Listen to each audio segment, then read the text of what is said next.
사단이가 모여가지고 이제 회의를 했대요. 어떻게 하면 예수 믿는 사람들이 예수 잘 못 믿게 할까?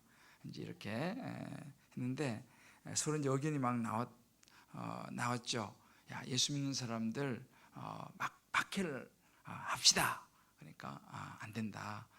예수 믿는 사람들 박해하면 더 그냥 믿음을 더 굳세게 가지기 때문에 안 된다. 그러면 어떻게 하면 좋겠냐, 이러한저런 의견들이 많이 나왔어요. 근데 채택된 건 뭐냐면, 아유, 내일 하지 뭐,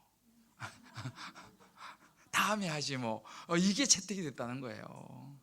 센 거 아무리 해봐야 더 안 되니까 그냥 약한 거, 아이, 다음에 하지 뭐, 수협에 늦었는데 뭐 다음에 가지 뭐, 이런 거 있잖아, 이런 거. 그죠? 그러니까 여러분, 가장 강한 유혹이 의외로 센 것에서 오는 것이 아니라 예기치 못한 것에서 올 수 있다는 것을 우리가 기억해야 됩니다. 할렐루야. 의외로 우리가 굉장한 것에 넘어지는 게 아니에요. 아주 사소한 거에 넘어지는 거죠. 진짜 별거 아닌 것에 넘어지는 거예요. 그 왜 그러냐? 자, 우리 옆에 얘기해 주세요. 그게 사단의 작전입니다. 그게 사단의 작전이에요. 굉장한 것으로 우리가 넘어지지 않아요. 아주 사소한 거, 아주 작은 거, 그거에 우리가 넘어질 수 있다는 사실을 우리는 기억해야 합니다. 이번 주 한 기사를 보니까 19억 로또 당첨이 된 30대 19 로또가 당첨됐어요. 그런데 이 사람이 도박과 유흥으로 8개월 만에 다 탕진해 버렸어요. 그리고 식당 주점 절도하다가 잡혔어요. 어떻게 생각하세요? 19억 당첨됐으면 그거 가지고 종잣돈 마련해갖고죠, 뭔가 잘 해볼 것 같잖아, 그죠? 의외로 여러분들 뭐 통계를 보셨겠지만 로또의 그 당첨이 그것도 굉장히 액수가 크지 않습니까? 그런데 그런 그 연구에서 이걸 로터리라 그러는데 다 조금 말이 다른데요. 의외로 그렇게 그 한꺼번에 쏟아진 그 정말 로다지와 같은 그 돈 가지고 잘 살아가는 사람이 생각보다 적다는 거예요. 왜 그럴까? 뭐 여러 가지 이유가 있겠죠. 근데 중요한 것은 뭐냐면, 정말 우리가 어떤 것을 이룰 때에 하루아침에 뚝 떨어지면 그 가치를 잘 모르는 것 같아요. 돈도 너무 쉽게 벌면요, 너무 쉽게 벌면 이게 컨트롤이 안 되는 거죠.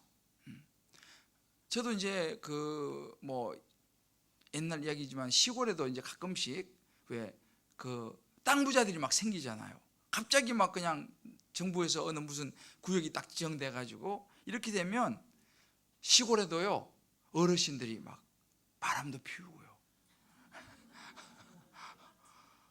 그렇게 그냥 잘 사시는 분들인데 갑자기 돈이 막 생기니까 이 어르신들이 이게 막 이제 그러신 걸 좀 봤어요.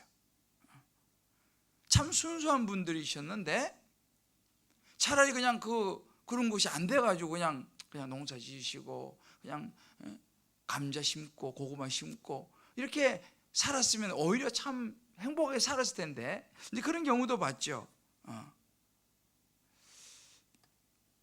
우리의 삶이 참 그런 걸 보게 되면은 우리의 스스로의 삶의 유혹들을 잘 분별하는 것이 너무너무 중요합니다. 저는 요즘 이제 순장님들하고 이렇게 이제 말씀 묵상을 나누는 맛이 참 좋아요. 이제 우리 수장님들하고 이렇게 돌아가면서 이제 말씀 묵상해서 이제 나누는데, 물론 수장님들은 저하고 만난 그 새벽이나 그 오전이 힘들 거예요. 준비 많이 해와야 되니까. 근데 이렇게 저는 요즘 목사님들의 그 나눔을 들으면서 굉장히 제가 은혜가 되고 성경의 맛을 느낀다 그럴까요? 이제 우리가 갈라디아서 이사야서 3장까지 하고 이제 갈라디아서로 이제 왔는데 이 갈라디아서는요 바울의 마음을 아주 잘 보여주는 책이 갈라디아서입니다. 바울의 신앙의 핵심을 가장 잘 보여주는 책이 갈라디아서예요. 여러분, 바울은 굉장한 그 사도죠. 신약의 책도 많이 썼죠. 이 바울이 가지고 있는 신앙의 핵심은 뭘까요? 이게 갈라디아서의 핵심입니다. 요즘 갈라디아서 보고 계시니까 여러분 뭐 같아요? 바울의 신앙의 핵심 뭐 같습니까? 다 아시면서 말을 아끼시네. 그죠? 믿음입니다. 다른 말로 하면 예수 그리스도를 향한 바울의 확정된 마음이에요. 바울의 확정된 마음, 믿음입니다. 그러니까 믿음이 뭐냐에 대한 부분을 확실하게 이야기해 주는 것이 갈라디아서입니다. 그래서 믿음으로 말미암아서 오는 자유, 또 믿음으로 말미암는 구원을 아주 명확하게 이야기해 주는 책이 갈라디아서입니다. 그래서 사실은 갈라디아서를요 짧은 로마서라고 이야기를 하게 돼요. 로마서가 이신칭이 믿음으로 말미암아 구원을 받는 이 부분에서 확실하게 다루는 게 로마서지 않습니까? 우리 그래서 사회훈련하면 로마서 8장 하잖아요. 그래서 근데 이 갈라디아서가 역시 마찬가지로 바울의 핵심인 믿음을 이야기하고 있습니다. 그래서 짧은 로마서다 이렇게 이제 불리워지는 거죠. 이것이 너무 중요합니다. 믿음으로 말미암는 구원, 예수 그리스도의 십자가의 복음. 그래서 갈라디아서 2장 16절을 우리 한번 읽어보죠. 요즘 우리 갈라디아서 쭉 보고 있는데 갈라디아서 2장 16절 자 같이 한번 2장 16절이 조금 깁니다만 성경 가져오신 분들 그리고 또 빨리 핸드폰 꺼내가지고 빨리 찾으세요. 갈라디아서 2장 16절 자 같이 한번 읽어보겠습니다. 자 시작. 사람이 의롭게 되는 것은 율법의 행위로 말미암음이 아니요 오직 예수 그리스도를 믿음으로 말미암는 줄 알므로 우리도 그리스도 예수를 믿는 이는 우리가 율법의 행위로서가 아니고 그리스도를 믿음으로써 의롭다함을 얻으려 함이라. 율법의 행위로서는 의롭다함을 얻을 육체가 없느니라. 아멘. 그죠? 우리가 여기에 보면 아주 복음의 핵심이 들어있어요. 우리 사람이 의롭게 되는 것은 율법의 행위로 말미암이 아니요 오직 예수 그리스도를 믿음으로 말미암는다. 우리도 그리스도 예수를 믿나니 이는 우리가 율법의 행위로서가 아니고 그리스도를 믿음으로써 계속 반복되죠. 그리스도를 믿음으로써 의롭다함을 얻으려 함이라. 율법의 행위로서는 의롭다함을 얻을 육체가 없느니라. 그러니까 이 그리스도를 믿음으로 말미암아 우리가 의롭다함을 얻고 구원을 받는다라고 하는 이 복음의 핵심을, 믿음의 핵심을 바울이 이 갈라디아서 통해서 분명히 이야기를 하는 것입니다. 그런데 이런 바울을 싫어하는 사람들이 등장하죠. 시기하고 미워하고 무시하고 싶어하는 사람들이 등장합니다. 누구죠? 바울을 인정하고 싶어하지 않은 사람이 등장해요. 사도인 바울을 인정하고 싶어하지 않은 사람이 등장해요. 바로 유대주의자들입니다. 이 서기관 바리새인들 제사장 그룹들이죠. 한때 예수님을 십자가에 못 박았던 사람들입니다. 이 사람들은 똑똑한 사람들이에요. 그리고 율법을 아주 잘 알고 가르치는 사람들입니다. 율법을 아주 강조하는 사람들입니다. 그런데 왜 사도 바울을 자꾸만 무시하려고 하고 권위를 인정하지 않으려고 하고 왜 그럴까요? 자기와 칼라가 같지 않다는 것입니다. 자기들이 생각하는 신앙과 믿음하고는 다르다는 거예요. 자기들은 율법의 행위가 중요한데 바울은 율법의 행위로는 되는 게 아니고 그리스도의 십자가의 복음, 예수 그리스도를 믿음으로 말미암아 우리가 구원을 받는다라고 이야기하니까 그것이 자기들하고 안 맞는 거예요.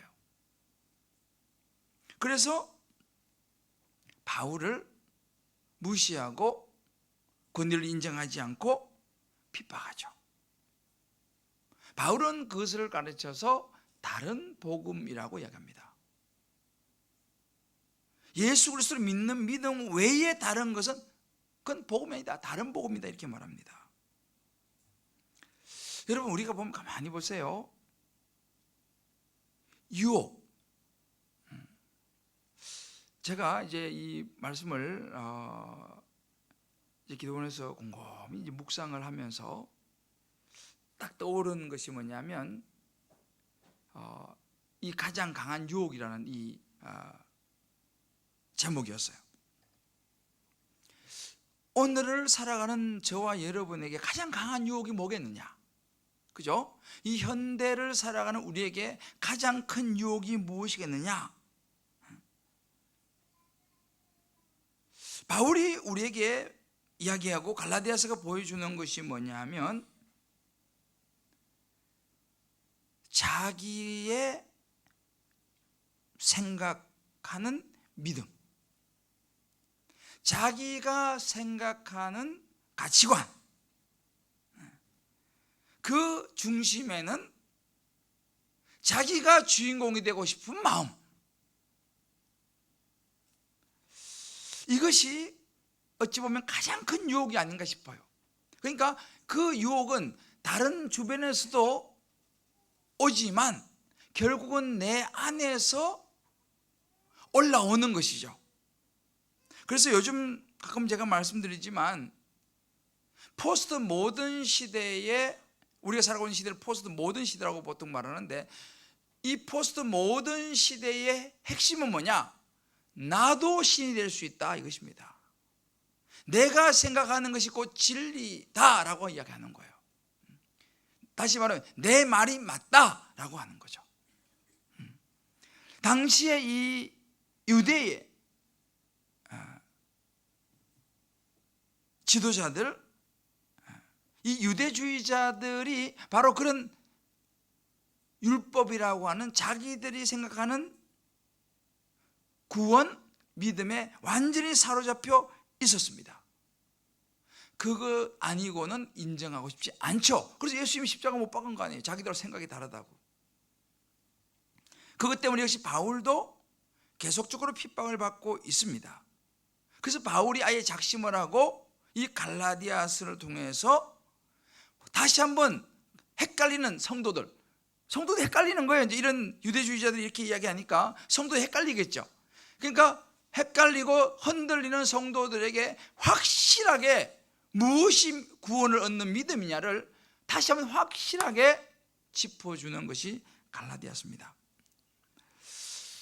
자, 그러면 이 갈라디아서는 오늘날 저와 여러분의 삶에 어떻게 적용될 수 있을 것인가라는 것입니다. 어떤 식으로 우리에게 유혹으로 다가올 수 있을 것인가라는 부분이죠. 제가 오늘은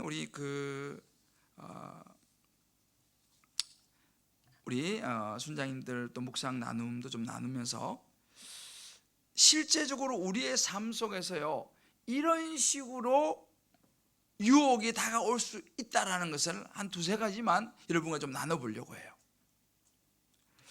한 집사님의 그 갈라디아서 묵상의 한 부분인데요, 제가 조금만 읽어드릴게요. 오늘 말씀에서 바울은 다른 복은 없다고 단언하며 사람들에게 좋게 할 것이 아니라 하나님을 기쁘시게 하는 삶을 강조하는데 초딩 아들에게 복음을 전해도 이를 온전히 받아들이지 못한 이유가 엄마가 입으로는 복음을 전해도 온몸으로 아들이 공부 잘해 성공하여 엄마 아빠를 즐겁게 하길 바라는 다른 복음을 전하고 있기 때문은 아니었나 생각합니다. 이 부분이죠.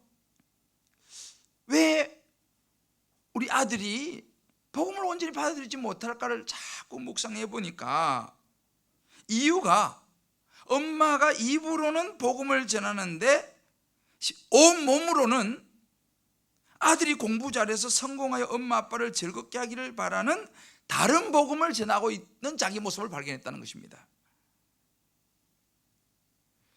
그러면서 이렇게 이제 묵상하죠. 하나님은 내가 그리스도의 복음을 더 이상 말로만 전하는 것이 아니라 행동으로 전하여 한 사람이라도 진정 구원에 이르게 하시기 위해 이런 상황을 주시며 훈련하게 하시는 것 같습니다. 어떠세요? 우리는 뭐 굉장한 유대주의자 정도는 아니라 할지라도 입으로는 우리 자녀에게 복음을 이야기하지만 정작 내가 우리 자녀에게 계속 던지는 메시지는 뭐냐? 복음보다는 너 공부 잘해야 되고 너 성공해야 되고 너 멋진 학교 가야 되고, 내가 온몸으로 그 메시지를 전하고 있다는 사실이죠. 결국 그것은 뭐냐? 다른 복음이라는 거예요. 저도 이 묵상을 보면서 굉장히 공감을 했어요. 우리가 그럴 수 있다는 것입니다. 그럴 수 있다는 거예요. 이거는 다른 복음이에요. 제가 지난주에 이제 한 분하고 통화를 하게 됐어요. 우리 한 집사님인데 무슨 일로 이제 통화를 했는데 갑자기 그러는 거예요. 목사님, 제가 내일은 교회를 못 갈 것 같습니다. 아, 왜요? 내일 11시에 우리 아들이 뭐 어디 뭐 대회를 나가게 돼 가지고요. 제가 그 이야기를 듣고 어떻게 말했을까요? 자, 우리 박형희 집사님이 저라면 뭐라고 이야기하겠어요? 나오시라고. 역시. 근데 제가 머릿속에 쫙 스치는 게 뭐냐면요, 그러면서 이제 힘드시죠? 왜? 아들이 귀하잖아요. 요즘 아들이 많지도 않아요. 요즘은요, 그죠? 많아봐야 하나야.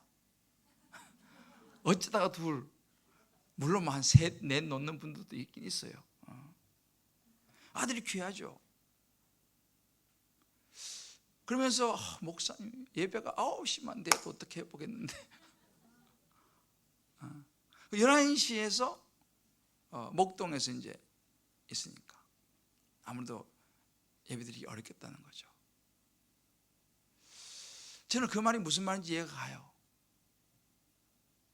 그래서 제가 8시에 예배를 드리면 어떤 현상이 일어날까요? 일찍 일어나야 되잖아요, 그죠? 그럼 애도 일찍 깨워갖고 준비시켜갖고 일부 예배 8시 예배를 드리고 가야 돼요. 그러면 애가 모처럼 일찍 일어나니까 몸이 피곤하겠죠. 컨디션이 안 좋겠죠. 그럼 와서 8시 예배 드리고 11시에 가서 하려면 컨디션이 안 좋으면 결과가, 그죠? 우리가 그렇게 나도 딱 이게 벌써 뭐 이게 쫙 돌아오더라고. 그래서 내가 그 이야기를 해줬어요. 아유, 8시에 나오시면 아마 피곤해서 애가 조금 그럴 수 있을 텐데 그래도 8시 예배를 되도록이면 드리면 좋겠다, 이렇게 얘기를 했어요. 왜냐하면 애가 헷갈릴지도 모른다. 애가 헷갈릴지도 모른다, 그렇게 얘기했어요. 왜냐하면 그 애도 믿음이 나름대로 괜찮은 애예요. 물론 아직 어려요. 어린데 우리 저학년이죠, 초등학교. 근데 분명히 주일인 걸 알잖아요. 걔는 교회를 가기를 되게 좋아한대, 주일날. 다른 날 학교 간 날은 못 일어나는데 주일은 지가 일어나가지고 엄마 교회 가자고 막 그런데. 그렇게 되게 교회 가기를 좋아하는 애예요. 그런데 그 무슨 대회가 있는 날은 그냥 교회 안 가고 거기 가는 거예요. 그러면 이제 이 아이가 어떻게 했어요? 좀 헷갈리겠죠. 오늘 교회 가는 날인데 하면서 그냥 이렇게. 그래서 내가 그 집사님이 얘기했어요. 집사님, 그거 너무 중요한데 또 뭐 가셔야지. 그렇지만 아이가 어릴 때부터 확실하게 하나님을 의지하게 만들어 줘야 됩니다. 한번 빠지는 건 그럴 수 있다 하지만 애가 헷갈릴 겁니다. 다음에 또 있으면 엄마 지난번에 안 갔잖아, 왜 또 오늘 또 가자 그래? 이렇게 이야기할 수 있잖아요, 그죠? 그래서 제가 그 결과가 조금 물론 피곤해서 이렇게 좀 뭐 그럴 수, 영향을 받을 수는 있지만 제가 볼 때는 예배를 일단 그래도 드리고 가시면 좋겠다. 정 안 되면 뭐 그 대회 마치거나 아니면 그 전에 어떻게 하든 예배는 되면 좋겠다. 어찌 보면 굉장한 것 같지 않지만요, 이게 우리에게 유혹인 것 같아요. 그분이 주일날 오셨을까요? 오셨을까요? 그 여러분 상상에 맡기겠습니다. 우리가 참 우리 집사님이 이야기하신 것처럼 입으로는 우리가 복음을 이야기하고 하나님을 의지해야 된다, 기도해야 된다 이렇게 말을 하는데 실제로 어떤 일을 만나면 그렇게 그 길로 가는 게 아니고 다른 길로 가는 거예요. 우리 자녀들이 이런 것에서 헷갈리는 거예요. 사실은요, 이런 것에서 헷갈리는 거예요.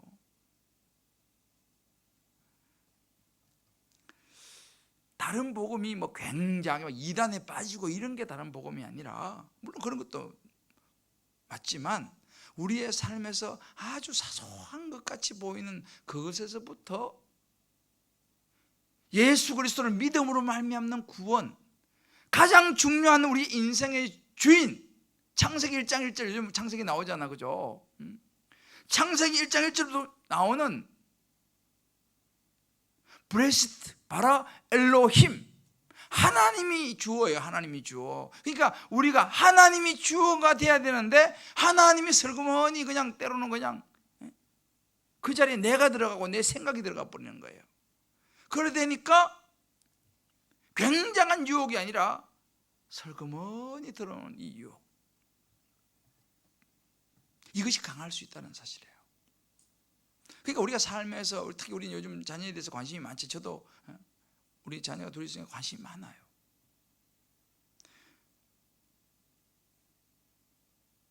분명하게 여기서 중심을 잡아야 합니다. 무엇이 중요한가? 무엇이 우선돼야 하는가라는 거예요. 이게 참 어려운 이야기예요, 사실은. 현실은 참 어려워요.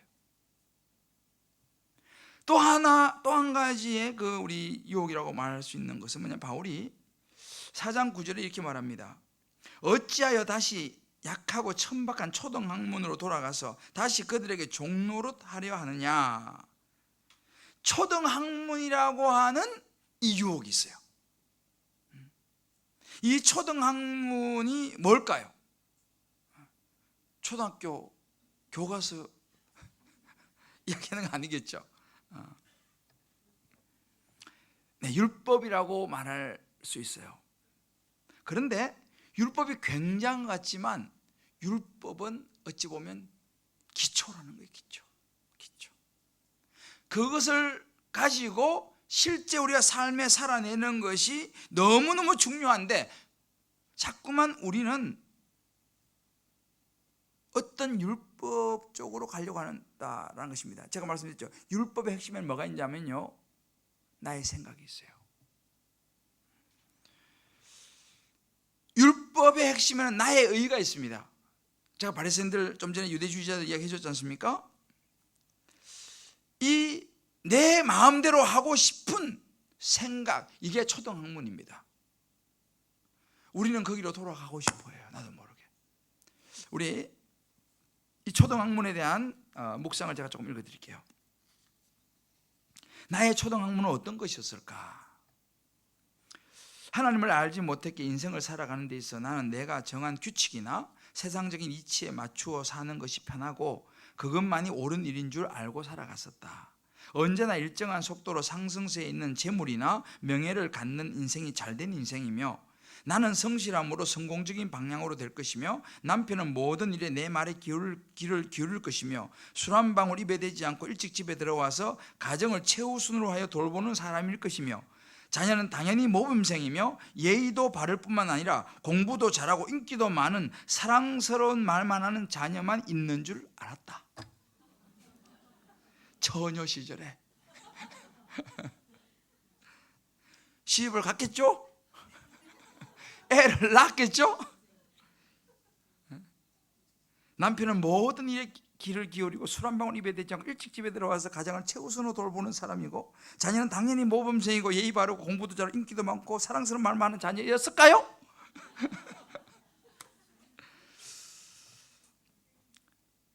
하나님은 예수님을 보내셔서 율법 아래 묶인 자들을 속량하셔서 율법을 뛰어넘게 하시고 하나님을 아버지라고 고백하며 아버지라고 부르게 하셨다. 이전의 세상적인 가치관과 욕심과 나의 기초적인 생각들을 버리고, 이것이 초등학문이죠. 이전의 세상적인 가치관과 욕심과 나의 기초적인 교양 중심으로 하는 생각들, 이게 초등학문인 거예요. 그래서 그것을 버리고 오직 예수님의 시각으로 보기를 원하신다. 예수님의 마음으로 가장 연약한 자를 돕게 하시고 재물에 대한 욕심과 세상적으로 가치 있어 보이는 것들을 바라보던 초등학문적 시각으로부터 벗어나기를 원하신다. 너무 묵상 잘했죠. 아들로 유업을 이을 자는 그에 걸맞는 행동도 해야 할 것이다. 그죠? 이게 바로 초등학문입니다. 우리의 삶에 이런 유혹이 있어요. 그러면 이 묵상을 하신 분만 그럴까요? 우리 다 똑같아요. 사실은요. 우리도 자꾸만 이전의 세상적인 가치관, 욕심, 나의 어떤 기초적인 생각들, 내가 살아왔던 경험과 내 이 세상에 살아가는 일반적인 사람들의 가치관, 그런 것이 자꾸만 내 속에 들어오는 거예요. 이게 초등학문인데, 여러분 예수 믿으면 이런 일이 안 생기냐? 그렇지 않습니다. 우리는요, 자꾸만 그 초등학문으로 세상의 가치관, 나의 욕심, 나의 기초적인 생각으로 돌아가려고 하는 이것이 굉장히 강해요. 선악과를 따먹고 싶어 하는 본능이 굉장히 강합니다. 이것을 그냥 놔두면요, 우리는 신앙생활을 하지만 언제든지 돌아갈 수 있어요. 제가 자주 이야기하지만 목사 절대 안전지대 아닙니다. 우리 교육자들 있지만 교육자들 절대 안전지대 아닙니다.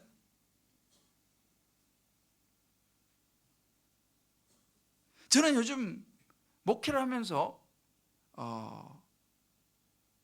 예전에 느껴보지 못했던, 때로는 성도들은 나를 위해 주는데 교육자들이 나를 힘들게 할 때도 있어요.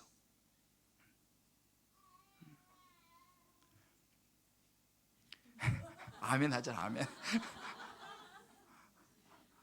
우리 희찬이가 참 나하고 호흡이 잘 맞아. 왜 그렇습니까? 목사가 되고 전도사가 되고 교육자가 되면은 잘해야 될 것 같잖아요. 초등학문으로 돌아가려고 하는 성향이 있습니다. 저도 마찬가지예요. 조금만 한눈 팔면요, 초등학문으로 돌아가려고 하는 생각이 막 나와요, 저한테요.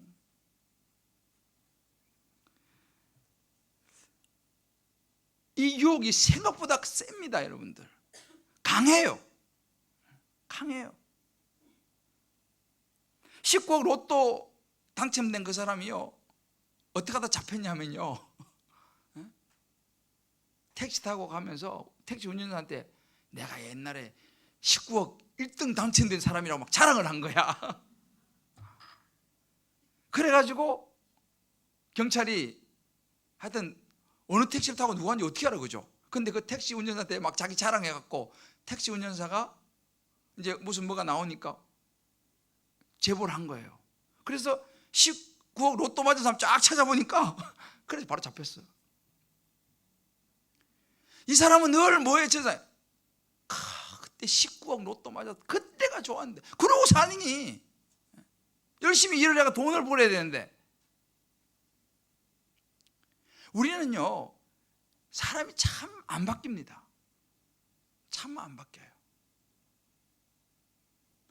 다시 거리로 돌아가려고 하는 성향은 우리에게 굉장히 강합니다. 이게 아주 강한 유혹이에요. 잘 안 바뀌어요, 생각보다 사람들이요. 그 잠깐 기절은 가끔 하지. 그 제가 가끔 하냐 이거예요. 저는 기절론을 만들어냈어요. 기절론. 제자훈련, 사역훈련 받을 때 엄청 변하는 것 같아. 와, 막 다 모두 성경 막 읽고 있잖아요. 막 큐티 숙제해야 되니까 얼마나 숙제 열심히 하지 말고. 그러니까 막 사람들이 볼 때 변했다 그래요. 우리 남편이 변했어, 우리 부인이 변했어요. 막 그래요. 나도 변한 줄 알았어요. 수료식을 딱 하고서 눈물 좀 흘리면서 할렐루야. 그리고 나서 한 몇 주 지나면요 서서히 깨어나기 시작해. 옛날에 그 모습이 다시 깨어나기 시작해. 그래서 훈련 받을 땐 잠깐 기절했다가 숙제하느라고 정신을 못 차리고 기절했다가 끝나고 나면 제정신이 돌아오는 거예요. 이럴 가능성이 많아요. 사람이 잘 안 바뀝니다. 자, 어떻게 해야 돼? 대책은 조금 다시 말씀을 여기 바울이 우리가 가르쳐줘요. 또 하나는 뭐냐면요, 아주 강한 유혹 중에 하나가 뭐냐면 열심입니다. 열심. 4장 10절째 이런 구절이 있습니다. 자, 4장 10절 한번 읽어봅시다. 이 유혹의 여러 종류가 참 나와. 4장 17절 같이 읽어봅시다. 자, 시작. 그들이 너희에게 대하여 열심 내는 것은 좋은 뜻이 아니요 오직 너희를 이간시켜 너희로 그들에게 대하여 열심을 내게 하려 함이라. 열심을 내는 거예요. 되게 좋은 거. 열심은 되게 좋은 거예요. 저도 열심을 내는 사람 좋아해요. 근데 여러분, 이 열심을 내는 게 너무 중요하고, 성경 하나님이 제일 싫어하는 사람 중에 하나가 뭐냐면 게으른 사람 싫어요. 하나님은요. 게으른 자에 가서 개미한테 가서 좀 배워라 이렇게 말하잖아요. 그죠? 하나님은 열심을 내는 사람을 좋아해요. 그런데 이 열심 속에서도 유혹이 있어요. 그 유혹이 뭘까요? 우리 한 집사님이 이 부분을 또 묵상했어요. 참 하여튼 제가 한번 읽어드려 볼게요. 바울은 거짓 교사들의 미혹에 넘어가 그들을 이간시키는 자들을 향해 엉뚱한 열심을 내는 갈라디아 교인들의 모습을 책망하며 좋은 일에 대하여 열심을 내기를 권면하고 있다. 다락 종강을 몇 주 앞두고 한 학기 동안 나름 열심히 달려온 나에게 주님께서 동일한 질문을 던져주셨다. 내가 열심을 내는 그 일이 무엇이냐? 이 질문을 참으로 오랫동안 곱씹으며 내가 감추고 싶은 나의 속마음을 들여다보게 되었다. 겉으로 보기엔 열심히 순장으로 섬기고 양육자로 섬겨왔지만 그 열심을 내는 가장 큰 원동력은 복음이 좋아서 그 복음을 어떻게든 전하고 싶어서라기보다는 순장님, 오늘 순장님 말씀이 너무 은혜로웠어요. 양육자님의 권면이 제게 너무 힘이 되었어요. 라는 인정의 말을 듣고 싶어서가 아니었는지 돌아보게 되었다. 주님이 주신 그 귀한 복음이 주인공이 되어야 하는데 복음을 무기 삼아 내가 인정받고 칭찬받고 싶어서 잘못된 열심을 내지 않았나는 부끄러운 생각이 들어 주님 앞에 회개하게 되었다. 주님이 진정 기뻐하시는 좋은 열심은 무엇일까? 완전하지 못해도 하나님이 너무 좋아 그분 앞에 최선을 다하는 모습, 사람이 아닌 하나님만 기쁘게 해드리기 위해 애쓰는 열심, 행복이 아닌 거룩과 성숙을 위해 노력하는 열심이 바로 주님이 원하시는 좋은 열심이 아닐까 싶다. 나의 하나님을 너무 사랑하기 때문에 그분이 영광 받으시고 그분이 찬양 받으실 수 있는 것이라면 더 하고 싶은 열심, 내가 인정받고 내가 행복하기 위해서가 아닌 오직 하나님께 영광을 돌리고 그분이 기뻐하시는 일에 최선을 다하는 열심, 작은 순종이었지만 주님이 하라고 하신 일에 대하여 토달지 않고 적극 순종하려는 열심이야말로 정말 하나님께서 귀히 받으시고 쓰신다는 것을 마음에 새기고 오늘도 그 열심으로 살아가야겠다. 할렐루야. 우리 이야기 아닌가요? 제 이야기예요. 우리가 열심 너무 좋잖아, 그죠? 말씀드린 하나님 너무 좋아하시죠. 그런데 그 열심에서 우리가 조금만 이 열심이 주는 유혹을 우리가 뿌리치지 않으면요, 그 열심이 나를 위한 것이 될 수 있다 이 말이에요. 그래서 많은 사람들이 내가 이렇게 열심을 냈는데 인정을 해주지 않고 알아주지 않는다 하고 하면 그 열심은 힘을 잃어버려요. 근데 이런 모습들은 누구나에게 다 조금씩 있어요. 저도 마찬가지예요. 저도 여러분들이 이렇게 격려해 주면 너무 좋아요. 오늘 내가 제일 기분 좋았던 것 중에 하나가 CBS 방송 보고 인증샷 날린 사람.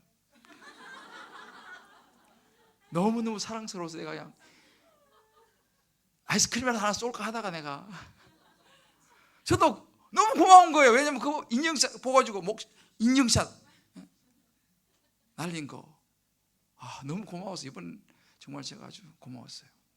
저도 이렇게 격려가 필요해요. 여러분 인증샷 좀 날려주세요. 우리도 마찬가지. 우리는 그런 게 필요해요. 우리가 자, 우리 옆에 분에게 이렇게 우리 한번 인증샷 날려줍시다. 오늘 그대가 더 아름답습니다. 그죠? 우리 이런 격려가 필요해요, 사실은요. 또 이렇게 하면 우리가 서로 이렇게 하면 살아야 돼, 우리는. 그렇지만 이것이 또 유혹이 될 수 있다는 것도 우리가 알아야 돼요. 나의 열심이 자칫하면 복음이 중심이 아니라 내가 주인공이 될 가능성도 있다는 것을 우리가 잊어버리면 안 된다. 이런 강한 유혹들, 이거에도 많이 있죠. 근데 이런 강한 유혹이 나타나는 게 누구냐면요, 오늘 본문에 나타나는 아브라함이었어요. 아브라함이 하나님께서 분명히 내가 너한테 아들 주겠다, 하늘의 별을 바라보라, 동서남북을 바라보라, 네가 별을 셀 수 있냐, 바다의 모래 셀 수 있냐, 그렇게 내가 너희 자손을 주겠다 약속하셨어요. 하나님께서 말씀하셨어요. 그런데 이 아브라함이 못 기다린 거 아니에요. 왜 못 기다렸어요? 눈에 보이는 유혹이 너무 컸던 거예요. 자기의 생각이 너무 강했던 거예요. 부인을 보니까 부인이 아유, 저 할머니가 어떻게 애를 낳겠어? 그렇잖아요. 저 할머니가 어떻게 애를 낳겠어? 자기 생각이 안 되는 거야. 이 육신의 생각이 들어오는 거예요. 육신의 생각이. 가장 강한 유혹은요, 육신의 생각입니다. 육신의 생각인 거예요. 육신의 생각은 어찌 보면 객관적이고 논리적인 경우가 많아요. 그렇잖아요. 객관적으로 보면 나이가 몇인데 지금 애를 놓겠어요. 결국은 아브라함이 젊은 여종 하갈을 통해서 아이를 낳죠. 오늘 갈라디아서 말씀이 그러잖아요. 하갈이 낳은 아들은 육신의 자녀다 라고 말해요. 육신의 자녀다. 다른 말로 하면 하갈이 낳은 이스마엘은요, 내 생각으로 행동하고 낳은 아들이에요. 하나님의 약속과 믿음이 거긴 개입하지 않았어요. 이스마엘한테는요. 이스마엘 자체가 나쁜 거 그런 건 아니에요. 그러나 이스마엘은 하나님의 믿음의 약속과 말씀이 전혀 개입되지 않은, 그냥 아브라함이 낳고 싶어서 낳은, 아브라함의 생각으로 낳은 아들이었어요. 그러니까 하나님은 그 아들을 인정하지 않죠. 왜? 하나님은 하나님의 계획 속에 있는 구원의 자손이 있어요. 사라가 아들을 낳죠. 이삭을 낳잖아요. 100세에. 이 아들은 인간적인 생각으로는 나올 수 없는 애예요. 믿음으로 낳은 아들이죠. 하나님이 다친 태도 열어가지고 하나님의 약속을 이루셨습니다. 할렐루야. 그때 보면요, 아들을 낳는 건 똑같아요. 뭐 이스마엘이나 뭐 이삭이나 아들은 아들이지, 뭐 그 아들이 그 아들이지. 비슷합니다. 우리가요, 하나님의 약속의 자식이나 육신의 생각으로 낳은 자식이나요, 보기 그냥 보면 비슷해요. 근데 여러분 달라요.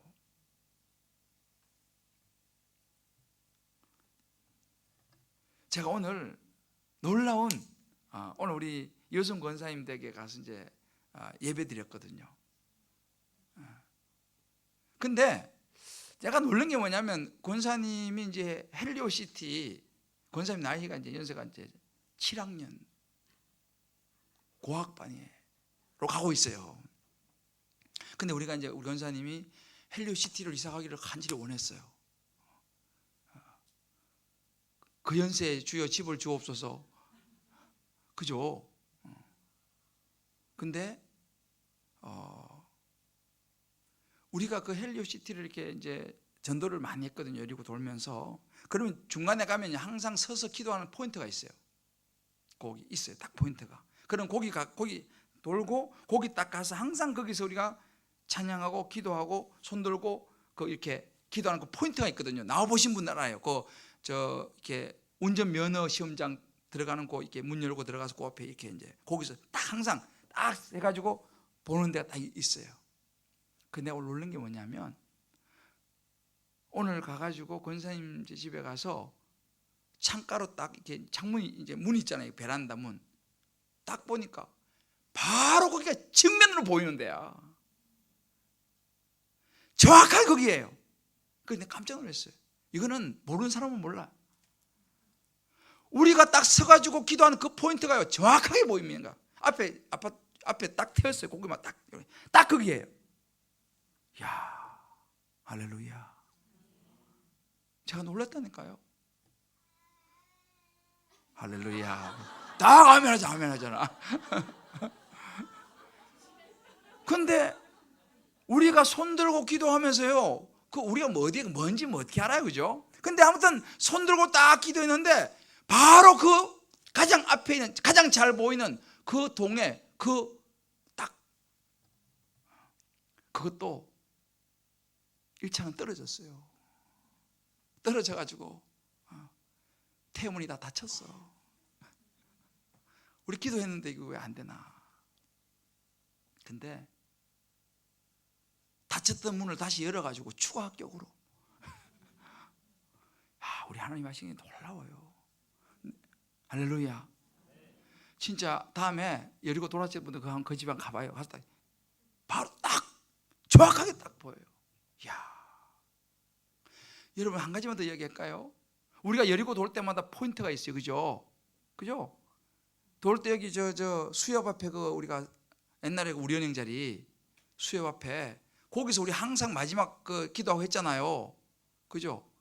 하나님이 그 수협을 통해서 바로 그 옆에 있는 우리가 늘 돌던 거기에 교육관을 주신 줄 믿습니다.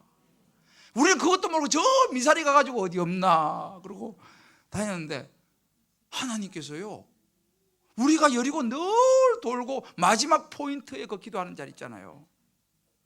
거기다가 우리 교육관을 주시지. 하나님은 아셨습니다. 할렐루야. 이게 아무것도 아닌 것 같아도요, 아무것도 아닌 게 아니에요. 오늘 우리 어떤 집사님이, 아이고 큰일 났네, 가르치면 돼. 우리 집사님이 저한테 카톡을 하여튼 문자를 보내왔어요. 우리가 저 5단지 옛날에 우리가 여리고 돌 때는요, 거기 길이 없었어요. 그쪽에 이게 5단지 밖으로 못 돌았어요. 단지 안으로 돌았어요. 그 밖에는 길이 사람 걸어 다닐 수 없었어요. 찻길이죠, 찻길. 근데 우리가 여리고 돌면서요, 거기에 길이 생길 줄 믿습니다. 정말 생겼어요. 그런데 이번에 우리 교회 어떤 집사님이 서울시 의원이야. 이분이 우리 여리고 코스를 서울시에 건의해 가지고요, 길을 좋게, 삼전동은 이미 끝났고 거기도 더 좋게 만들고 있는 줄 믿습니다. 이야, 그런데 이 인증샷 찍어서 보내왔더라니까요. 우리 여리고 코스는 가는 데마다 하나님의 복이 터진 줄 믿습니다. 롯데가 왜 이렇게 잘 된지 알아요? 우리가 기도하는 포인트가 있다니까요. 우리 5단지도 그 가서 기도한 포인트가 있어요. 군산 오징어 왜 이렇게 잘 된지 아세요? 거기는 우리한테 잘해야 돼요. 자기들은 모르겠지만 우리가 가서 기도하는 아니 정말 그 포인트마다 있잖아요. 우리가 기도한 포인트는요 다 복받았어요. 할렐루야. 이거 아는 사람만 알아요. 근데 오늘도 내가 거기 가서 깜짝 놀랐다니까요. 그 기도 포인트에 서가지고 진짜 그렇게 기도했는데, 이야, 권사님 집 바로 거기 딱 보이는 거기 딱.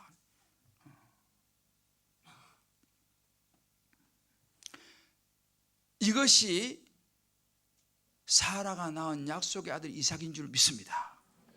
이삭은 우리 생각으로 나올 수 없어요. 걔는요, 할머니가 무슨 애를 낳아요. 그죠? 하나님이 약속의 자식은요 결코 망하지 않는 줄 믿습니다. 여러분 자녀 때문에 힘든 분들 계시죠? 여러분 주변에 그런 분들 계시면 이야기해 주세요. 사라가 할머니가 애를 낳았대. 이 말은 뭘 이야기입니까? 우리 하나님의 약속은요 반드시 이루어진 줄 믿으시기 바랍니다. 여러분 자녀들 소망을 가지세요.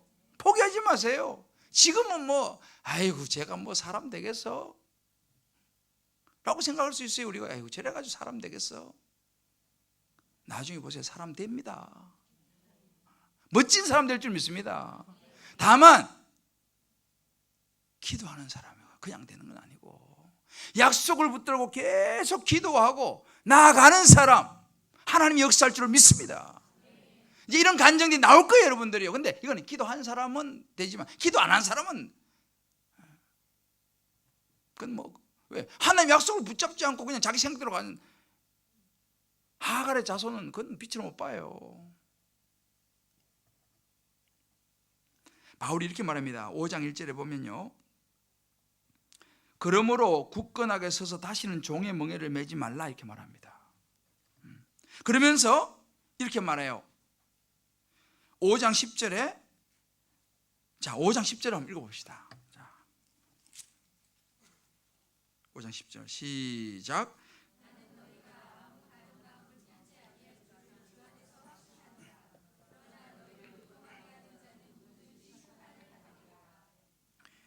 아멘.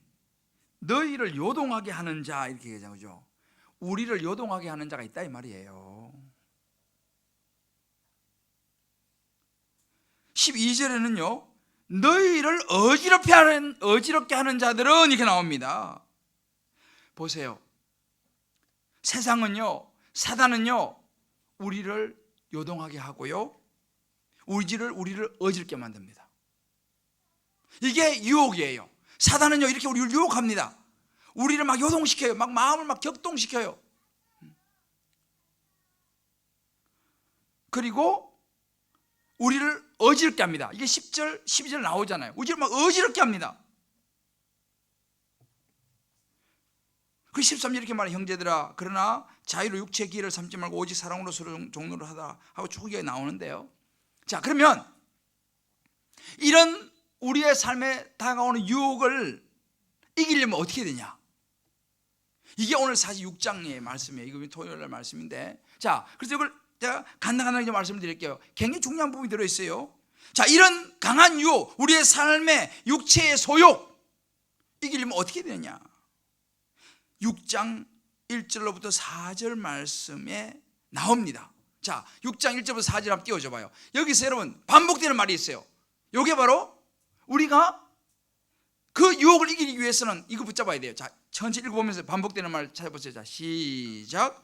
형제들아, 사람이 만일 무슨 범죄한 일이 드러나거든 신령한 너희는 온유한 심령으로 그러한 자를 바로잡고 너 자신을 살펴보아 너도 시험을 받을까 두려워하라. 너희가 짐을 서로 지라. 그리하여 그리스도의 법을 성취하라. 만일 누가 아무것도 되지 못하고 된 줄로 생각하면 스스로 속임이라. 각각 자기 일을 살피라. 그리하면 자랑할 것이 자기에게는 있어도 남에게는 있지 아니하리니 각각 자기 짐을 질 것이라. 자, 계속 반복되는 말이 뭐였죠? 그렇죠. 자기라는 말이 6번 나옵니다. 요 1절 이 4절 중에서 같은 의미까지 하면은 6번 나오고요. 아예 7절에는 이렇게 말합니다. 스스로 속이지 말라. 자기 스스로 속이지 말라 이렇게 말합니다. 아예 대놓고 이야기합니다. 여러분, 우리가 가장 강한 유혹, 우리 육체의 소욕, 육신의 생각을 이기려고 하면 뭐냐면 자신을 살펴보아서 시험을 받을까 두려워라 이렇게 말합니다. 자기를 살펴보라는 거예요. 참 근데 이상하죠? 형제들아, 사람이 만약 무슨 범죄한 일이 드러나거든, 저 사람이 보니까 저 잘못했어, 범죄한 일이 드러났어, 저 나쁜 사람이야. 그런데요, 하나님께서 뭐라고 이렇게 말씀하시는 거예요? 드러나거든 아주 나쁜 사람이다라고 말을 해라 라고 말합니까? 아, 저러면 안 되지 라고 말합니까? 드러나거든 신령한 너희는 뭐야? 성령의 사람인 너희는 온유한 심령으로 그러한 자를 바로잡고 너 자신을 살펴보아서 너도 시험을 받을까 두려워하라. 그 사람도 물론 바로잡아서 올바르게 인도해야 되지만은 너 자신을 살펴봐서 너도 시험을 받을까 두려워해야 된다. 너희가 짐을 서로 지라. 너가 그 짐을 져야 된다. 각각 자기 일을 살피라. 그리하면 자랑할 것이 자기에게는 있어도 남에게는 있지 아니하니니 각각 자기의 짐을 질 것이라. 하나님께서 우리에게 계속 이야기하는 뭐예요? 너 자신부터 봐라는 거예요. 너 자신부터 봐라는 거예요. 나 그냥 다른 사람 이렇게 할 거 없이 너 자신부터 좀 살피라는 거예요. 성령의 사람은 어떤 사람인가 여기 얘기하잖아요. 잘못했습니다 막 이렇게 하는 사람이 성령의 사람이 아니고, 물론 바로 잡아 주어야 되지만은 중요한 것은 뭐냐면 너 자신을 살피라는 거예요. 너는 정말 얼마나 대단하냐는 거지. 너는 그럼 얼마나 깨끗하다는 거냐는 거죠.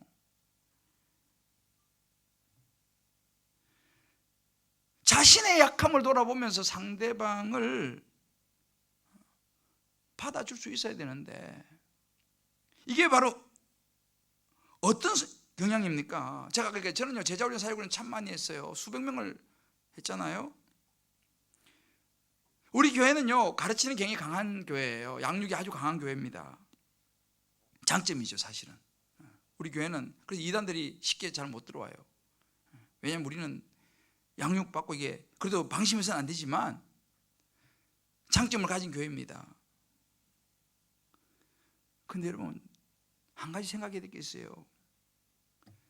예수님 십자가에 못 박아 죽인 사람들은요, 다 똑똑한 사람들이었어요. 서기관, 바리새인, 제사장들, 성경 박사들, 성경 가르치는 사람들, 율법을 가르치는 사람들. 그런데 그 사람들이 예수님 십자가에 못 박아 죽였어요. 그럼 왜 그러냐? 뭐가 문제냐? 그 사람들이 그렇게 똑똑하고 성경도 많이 아는데. 그 사람들의 가르침은요, 자기중심이었어요. 율법도요, 자기한테 유리하게 끌어당깁니다. 이런 거죠. 주일에 자기 소가 구덩이에 빠졌어요. 그러면 그 구덩이에 빠진 자기 소는 건져내도 괜찮아요. 자기들 율법에 괜찮아요. 왜? 그럼 자기 재산 손해보잖아요. 그거는 율법에 괜찮다 적어놨어요. 그런데 그 외에 다른 사람 무슨 다른 일 조금 하면 안 돼. 그 노동이야. 하나 얘가 이런 거예요. 성경을 잘 알기 때문에 성경을 자기를 위해서 끌어당겨 갖고 자기 중심적으로 해석하고, 그러니까 모든 것이 자기가 중요한 거예요. 자기가요. 그러니까 자기를 살피지 않지. 왜? 자기는 무조건 옳은 거거든. 그것에 넘어지는 거죠. 주님 말씀하셨잖아요. 너 자신을 살펴봐라. 너 스스로도 속지 마라. 너가 성경을 많이 아는 것 같고 하는 것 같지만 그거에 너 넘어진다는 거예요.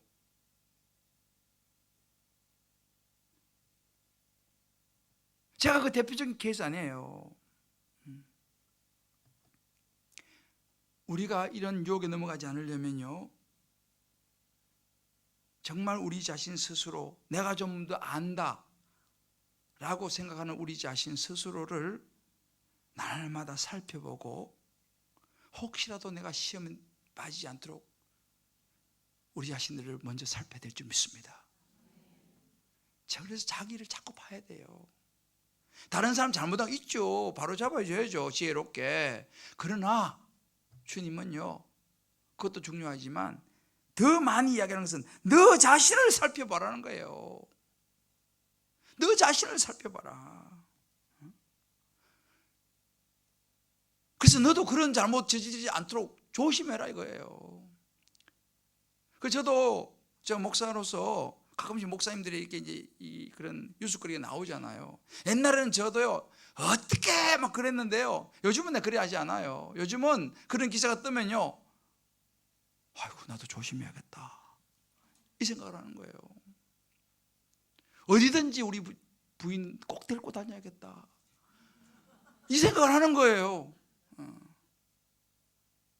그래서 내가 새벽 기도도 한 칸 떨어져 앉으면 가까이 오라 그래. 옆에 앉으라고, 옆에 앉으라고. 기분이 안 좋을 때는 한 칸 떨어져 앉으라고 그러더라고. 기분이 안 좋아도 붙어 앉아야지. 왜? 누구 이렇게 할 거 없어요. 내가 조심하는 거예요. 내 스스로 살피는 거예요. 저와 여러분들이 정말 육신의 소욕을 이기려면요, 다른 사람들도 중요하지만 우리 자신을 반드시 살펴야 될 줄 믿습니다. 제가 오늘 찬송을 하나 이대 목사 부르려고 그랬는데 시간이 좀 없긴 하지만 한 소절만 내가 부르고, 이 찬송 여러분 참 좋은 찬송인데요, 아는 분들 별로 없을 거예요. 부서져야 하리라는 찬송이, 저 옛날 찬송이 참 좋아요. 한번 들어보세요. 쳐도 부서져야 하리. 그래도 뭐 짚어줘도 잘 모르겠어요. 부서져야 하리, 부서져야 하리. 목사님 좀 불러봐봐요. 무너져야 하리, 무너져야 하리, 무너져야 하리, 깨져야 하리, 깨져야 하리, 더 많이 깨져야 하리, 씻겨야 하리, 씻겨야 하리, 깨끗이 씻겨야 하리, 깨끗이 씻겨야 하리. 그렇습니다. 다 버리고 한번 따라해봐요. 거기서 보고. 묻히고 겸손히 낮아져도 주 앞에서 정결하고 자랑치 못할 그의 영 부서져야 하리, 무너져야 하리, 무너져야 하리, 깨져야 하리, 깨져야 하리, 깨끗이 씻겨야 하리. 깨끗이 씻겨야 하리. 다 버리고 다 고치고 같이 한번 해봅시다. 다 버리고 다 버리고 다 고치고 다 고치고 겸손히 낮아져도 주 앞에서 정결타고 자랑지 못할 거예요. 부서져야 하리. 무너져야 하리. 무너져야 하리. 깨져야 하리. 깨져야 하리. 깨끗이 씻겨야 하리. 할렐루야. 우리 옆에 분 손잡고 이렇게 한번 우리 서로 격려합시다. 우리가 부서져야 합니다. 우리가 깨져야 합니다. 할렐루야. 자꾸 다른 사람 깨려고 하지 말고, 다른 사람 부수려고 하지 말고 내버려둬요. 우리는 우리 자신만 열심히 부수고 깨고 하나님에 나아가면 될 줄 믿습니다. 할렐루야. 오늘 창세기 나왔잖아요. 자리 잘 지키라고. 남 뭐 자꾸 깨고 뭐 부서뜨리고 뭐 깎아야 된다 그 이야기가 없어요. 자신을 살펴보아 시험 받을까 두려워해라. 두 번째는요 6절 말씀이에요. 6절 말씀만 읽어봅시다. 자 6절 6장 6절 시작. 가르침을 받는 자는 말씀을 가르치는 자와 모든 좋은 것을 함께 하라. 가르침을 받는 자는 말씀을 가르치는 자와 모든 좋은 것을 함께 하라. 이 뒷부분은 또 다음에 나누기로 하고요. 중요한 것은 뭐냐면요, 이렇게 세상의 소욕과 육신의 소욕을 이기려고 하면 올바른 안내를 받아야 돼요. 올바른 가르침을 받아야 된다는 말입니다. 올바른 가르침을 받아야 돼요. 여러분 선생님도요, 좋은 선생님이 있고 좀 덜 좋은 선생님이 있죠.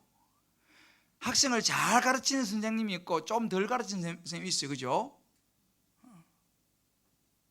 아니신가? 아니 진짜 그렇더라고. 내가 보니까 선생님도 좀 잘 가르치는 선생님이 있고요, 가르치려고 하는데 잘 안 되는 선생님들도 있어. 그래서 우리가 사실은요 좋은 선생님이 참 중요합니다. 그래서 좋은 가르침을 받는 게 너무 중요해요. 그래서 우리가 사실은요 말씀의 자리가 너무 중요한 거예요. 왜? 말씀을 가르침을 받아야지 어떻게 사는지 알잖아요. 몰라서 못하는 경우도 굉장히 많이 있어요. 그래서 사실은 말씀이 있는 자리에 그게 너무 중요한 거예요.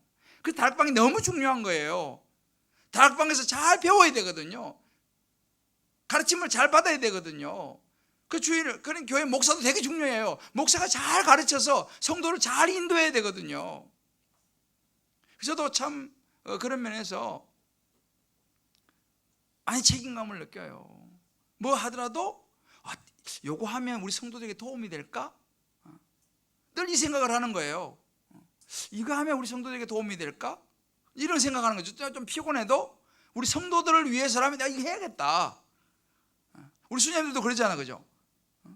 이거 하면 우리 수녀들에게 좀 도움이 될까? 내가 좀 피곤하고 좀 쉬고 싶어도 그래도 우리 수녀들 생각도 이거 해야지. 그래서 사실은요 우리 수녀님들이 굉장히 중요해요. 여러분들이 왜? 좋은 가르치는 그런 순장이 돼야 되거든요. 그래서 여러분들 보세요. 이런 유혹을 이기려면요 좋은 가르침을 받아야 됩니다. 그래서 양육이 너무너무 중요해요. 그래서 제자훈련, 사역훈련이 너무너무 중요합니다. 왜? 좋은 가르침을 받아야지 분별이 되거든. 안 그러면 분별이 안 되면요 이 유혹을 뿌리칠 수가 없어요. 몰라. 분별이 안 되니까. 이게 뭐 하갈의 자녀 이스마엘인지 사라의 자녀 이삭인지 분별이 안 돼요. 왜? 잘 모르니까. 그래서 여러분들이 다락방이 너무 중요하고 양육받는 거 성대반부터 해서 너무너무 중요하고요. 제자훈련, 사역훈련 너무너무 중요한 거예요. 왜? 유혹이 안 넘어가려면 내가 배워야 되거든요. 이번에 우리 아버지 험소 지금 보니까 준비 열심히 하는데 우리 남자분들 다 가서 좀 들으세요. 왜? 좋은 가르침을 받아야지 이 여러 각종 유혹으로부터 우리 자신을 지켜낼 수 있다는 사실을 믿으시기를 바랍니다. 이게 너무너무 중요해요. 마지막으로 하면 다 기가 막힌 타이밍이잖아요. 마지막으로 8절에 10절입니다. 자, 8절 10절 읽읍시다. 시작. 자기의 육체를 위하여 심는 자는 육체로부터 썩어질 것을 거두고 성령을 위하여 심는 자는 성령으로부터 영생을 거두리라. 우리가 선을 행하되 낙심하지 말지니 포기하지 아니하면 때가 이르매 거두리라. 그러므로 우리는 기회 있는 대로 모든 이에게 착한 일을 하되 더욱 믿음의 가정들에게 할지니라. 아멘. 성령을 위하여 심어야 합니다. 성령을 따라 행해야 돼요. 육체의 일을 분별하려면요, 성령을 따라 행해야 돼요. 육체의 일이 뭐냐? 이제 5장 19절부터 쭉 나오는데 제가 읽어드릴게요. 5장 19절부터 육체의 일은 분명하니 곧 음행과 더러운 것과 호색과 우상숭배, 주술과 원수 맺는 것과 분쟁과 시기와 분냄과 당짓는 것과 분열함과 이단과 투기와 술 취함과 방탕함과 또 그와 같은 것들이라. 24절에 보면 정욕과 탐심이라고 나와요.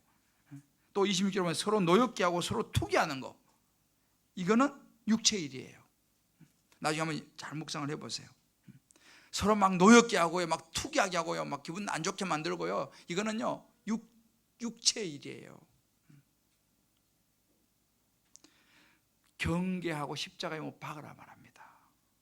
그럼 성령의 열매는 뭐냐? 22절 22절이 나오죠. 성령의 열매는 사랑과 일학과 화평과 오래 참음과 자비 양성과 충성과 온유와 절제니라고 말합니다. 여러분 보세요. 성령을 따라 행하는 것은 내가 주인공이 되는 거 아니에요. 하나님이 주인공 되는 거고요, 예수님이 주인공 되는 거고요, 십자가를 지는 것이 성령을 따라 행하는 거예요.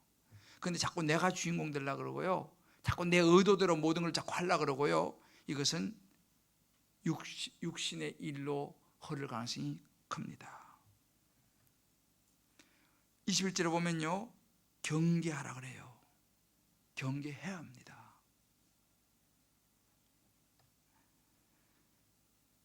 믿음을 잘 지키기 위해서는요, 자꾸만 내 속에 들어오는 이런저런 유혹들, 세상적인 욕심들을 분별하고 자꾸 내쫓아야 됩니다. 자꾸 내쫓아야 돼요.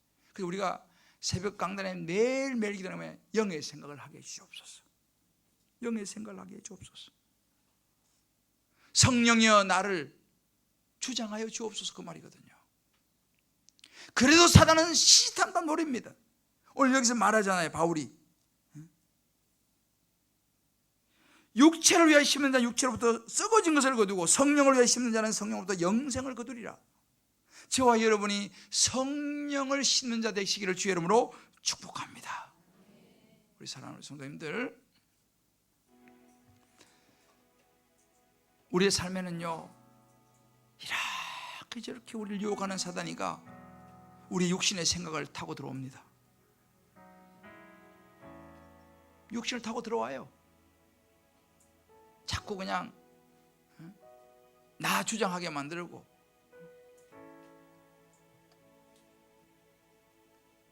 성령을 따라 행해야 됩니다. 기도와 말씀이 있어야 분별이 되는 거예요.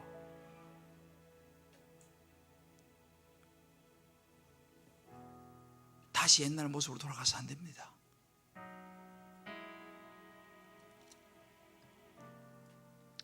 오늘 이 시간 우리가 한번 이 성령을 쫓아 행할 수 있는 내 삶이 되게 도와주시고, 날마다 십자가에서 나를 쳐서 꺾고 복종시킬 수 있는 내 삶이 되게 해달라고. 오늘 우리가 이 찬송 같이 한번 부르고요, 함께 했으면 좋겠는데, 은혜가 풍성한 하나님은 믿는 자 한 사람 한 사람 힘차게 우리가 주여 성령의 은사들을 오늘도 내려 주옵소서.